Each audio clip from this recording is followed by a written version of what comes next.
Maktabda yurasan o'qimasang anolarga o'xshab deyilgan kasb vakillari esinglardami?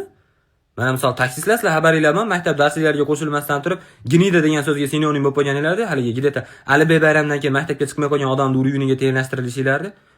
Yurasan o'qimasang taksist bo'lib. Hozir taksistlarga o'ryapman, eng ko'p bir-birini poddeshga qiladigan kasb vakillari.